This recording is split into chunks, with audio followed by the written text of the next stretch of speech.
प्रणाम। आज हम बात करेंगे भक्ति का सबसे सरल मार्ग जो ब्रह्मचर्य है। आपने इसमें हमारे मुख से कई बार वाणी सुनी होगी, लेकिन ये जानने की आपने कोशिश करी कि वीर्य को अपने शरीर के अंदर ऊर्जा संग्रहित करने का क्या भावार्थ है। What is the logic behind it? Let's come down to that. आपका ये मतलब नहीं है कि आप सारी ज़िंदगी मास्टरबेट नहीं करेंगे या सेक्स नहीं करेंगे। दिस इज़ नॉट व्हाट ब्रह्मचर्य मीन्स।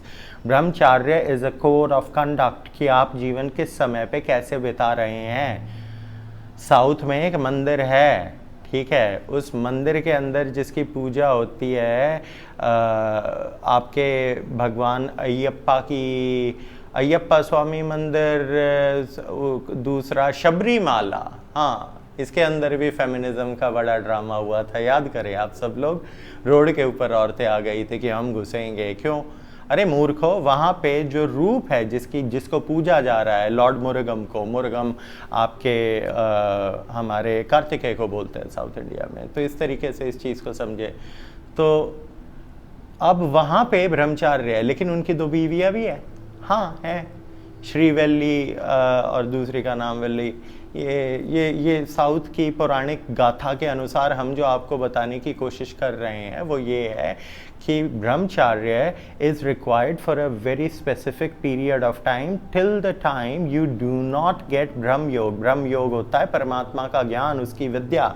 उस विद्या को ग्रहण करते समय आपको ब्रह्मचर्य, वीर्य को संग्रहित करना बहुत ज़रूरी है, ताकि आपके कुंडलिनी चक्र जागरूक हो सके। मूर्खों, जिस समय आपने अपने वीर्य को बहा दिया, आपका शरीर कमज़ोर हुआ। शरीर कमज़ोर क्यों हुआ? क्योंकि वीर्य को बनाने के लिए जो सारे मिनरल्स और न्यूट्रिएंट्स चाहिए हैं वो सब आपके शरीर के अंदर से बाहर अननेसेसरीली निकल रहे हैं। और जिस वीर्य का ओरिजिनल जो भावार्थ था, वो भावार्थ था प्रकृति में परमात्मा का आवागमन लाना। तुमने यार करोड़ों बच्चों का कैरियर बहा दिया बाथरूम में फ्लश करके।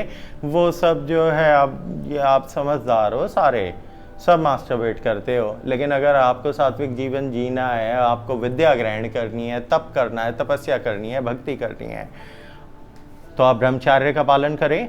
और अगर आपकी शादी हो गई है तो आप गृहस्थ ब्रह्मचर्य का पालन करें। गृहस्थ ब्रह्मचर्य का मतलब कि शिव और शक्ति, जिस प्रकार भगवान शंकर और माँ पार्वती, इनका सम्मेलन होता है, आत्मा का आवागमन और कुंडलिनी चक्रों को जागरूक करने का, शिव शक्ति का मिलन, उसमें आपको अनुमति है संभोग की।